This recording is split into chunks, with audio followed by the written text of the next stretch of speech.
Hi everyone, it's Maggie, and I'm here to share the altered box that I made for my swap with Jean Wragg over in the UK, and this is it. I just used a wooden box that I got at Joann's actually, and I did paint the outside, and it's kind of a sandy color. And this is, you can see it better here.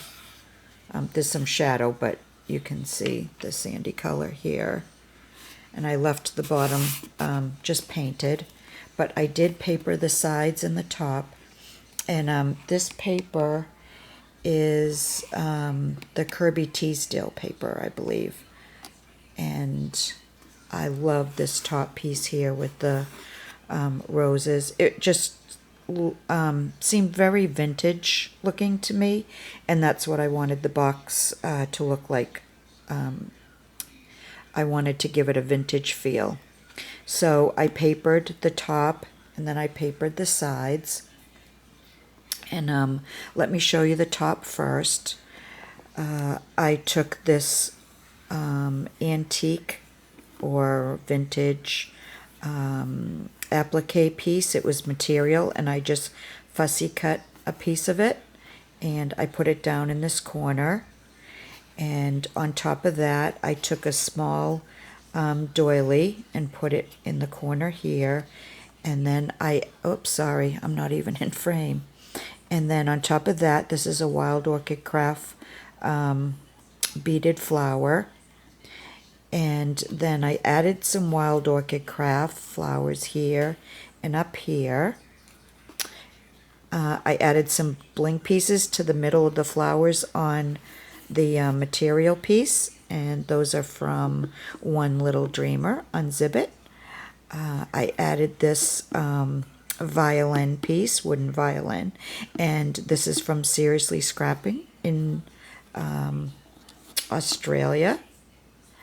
And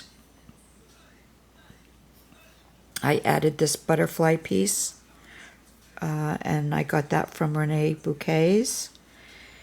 And then in this corner, all I did was I put a different doily down. I added another ribbon flower, and then I added two satin flowers right there. And that's the top, except here, what I did was I put this ribbon trim around the inside, but it was too wide, so I cut off the bottom of the trim, and this is the bottom, and I added that to the very top of the box here. So you see that going around the top of the box. Okay, let me show you the sides. And then, here, I might have to put this up a little bit. Okay, the sides, I added this little trim here all around. Here's another piece of that material that I put on top, and I added little tiny clay flowers. So there's a piece here, and then on the back there's another piece here with little clay flowers, and then there's one more on this corner with the little clay flowers. And then I took this multi-strand beaded trim, and I believe this is from One Little Dreamer also, and I just went around the box where there were no appliques, and I kind of cut it at an angle just to give it a little bit of I don't know what you'd call it. What would you call it? My mind's blank again. I think I have this problem for every video I do. Interest, little bit of interest. And then I angled it here. And then for the feet, these feet, I believe it was either in an Etsy or a Zibbit store, and I can't remember which one, and I wish I could because I would get more of them. I love these little feet.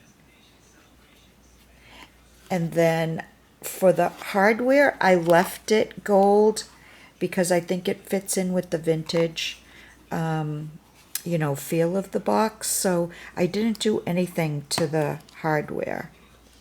And then on the inside, I left the wood as it is because I have painted a couple of insides of a box and it never shuts right. The hardware never goes back on right, and it kind of warps the wood. At least for me, that's what happened. So I left the wood bare, and I think it looks okay. I hope Jean doesn't mind that I did that, because I think it looks really nice with the paper that I chose. And here's another one of the papers from Kirby Teasdale, and I added flat back pearls. And then on the top, this is actually a piece from Peon Design Paper, and it's one of their 6x6 pieces, and I just thought it fit really well in there. And I kept, I just kept the rest as it is. And then I'm going to be putting some goodies in the box for Jean. So, but I'm not going to show you what I'm putting in there.